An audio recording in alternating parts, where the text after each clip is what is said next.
What's up, you guys? This is Alex, and today I'm going to give you my review on Thor Ragnarok.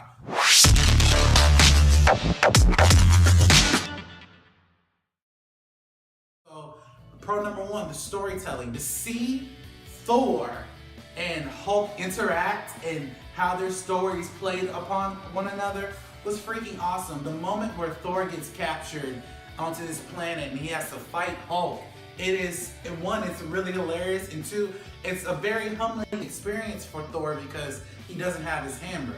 So yes, he's a warrior, he knows how to fight, but let's remember that most of the scenes that we've ever seen with Thor, he drawn most of his power from his hammer.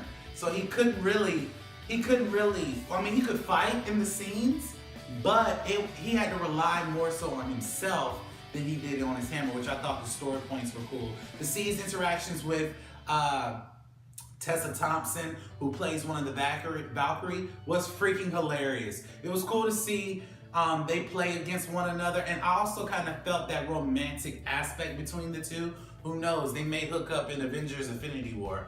I don't know. But at the end of the day, it was really cool to see the different story points, and also how he interacted with Loki as well. As we all know, if you've seen the last film, Loki took over Asgard. And when Thor shows up on Asgard, he knows that Loki took over Asgard. And it's so funny how they handle it. I don't want to spoil how he finds out, but it is so funny how it's played apart. So I thought the story told cohesively was so cool. My point number two is the comedy in the movie.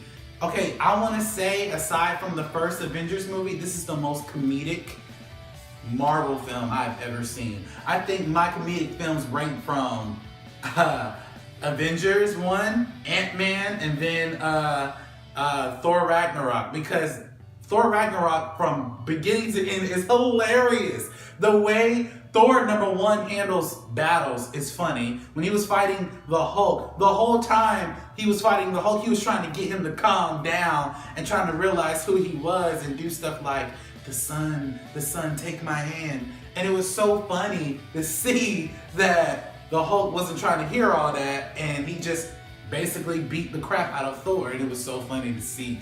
And also just to see the comedic aspects with Hulk. Who knew that they could take Hulk as I guess a really comedian? You really get to see Hulk talk and interact in this movie in a way that we have not seen in any other Hulk films or just in the whole MCU in general. Last time we seen really Hulk talk was, I believe, in the first Avengers film when he says, "Puny God." That's it. You know, so it was really cool to see those comedic aspects, and also like the Collector, the actor who plays the Collector, I forget. He is I think he's one of the most funniest guys in the film. He's like, he like kills people, but he apologizes for it, and he doesn't want to call them slaves. He wants to call them people with jobs who work for me, but I don't pay them. Like, it's so funny. Like, I can't really break it down to you, but it is hilarious of how he does it. So the comedic aspect is one of the things that have really stood out. Oh, pro number three, Hulk storyline. So we see how the Hulk came onto the planet, and we see what he's been doing ever since he's been on the planet. Apparently, he's been one of the contest of champions fighting on the planet, but not only that, he's one of the most beloved fighters on the planet. And Hulk doesn't want to leave. He doesn't want to go back to Earth. And it's funny, people are asking, where's Bruce Banner? Where is he? Well, Hulk has been Hulk for 2 years, and Bruce Banner has just been trapped within the Hulk. And they did a semi-good job of explaining of how Hulk stayed how he was without deforming back into Bruce Banner, but the Hulk basically took over Bruce Banner's body and said, "I'm not going back to being Bruce anymore." You know, so it was really cool to see how Hulk and Bruce's storyline came together. My pro number four, Tessa Thompson. Let me just say, Tessa Thompson is a straight up G. Okay, she's so awesome. The fight scenes are freaking awesome. The way she plays with Hulk and Thor is completely cool. Like, you get to see her relationship between her and Hulk, apparently they've grown closer during the time he was on the planet. So she kind of treats Hulk like a pet in a sense. And it was really cool to see their relationship. And obviously Tessa Thompson, who plays Valkyrie, had no respect for Thor at all. She just saw him as a pawn at first, and then they became to work together to take back Asgard. So I just want to say that her performance in that movie, not only was it super cool, but it was really cool it was also funny to see as well. Role number 5 is Hela, the villain. Let me just say, Marvel has a track record of having really dumb villains, but I have to say that Hela is probably, aside from Loki, is the best villain we've seen in the Marvel Cinematic Universe. She basically takes control of Asgard, and she basically demolishes Asgard to the T. Well, she doesn't demolish it in a sense, she just takes over it and basically kills everybody there. So if you want to call that demolishing, yeah, she kind of demolishes Asgard's people to a degree. And not only that, she is just, we didn't know she was Thor's sister. Who knew? And Odin has been lying about this the whole time. So, you know, it's so cool to see Hela become this menacing, threatening person that Thor admits he couldn't beat, Hulk can't beat her, and Loki couldn't beat her. So we had to figure out a way how we could stop her. My negative number 1 is, okay, I love how they explained Hulk's story, but I didn't really understand it from beginning to end.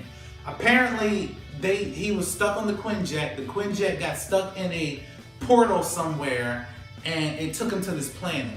But it does not explain how Hulk decided to be Hulk for 2 years. Last time we saw Hulk and Bruce Banner was in Age of Ultron, but Bruce was very aware of how to control the Hulk in a sense.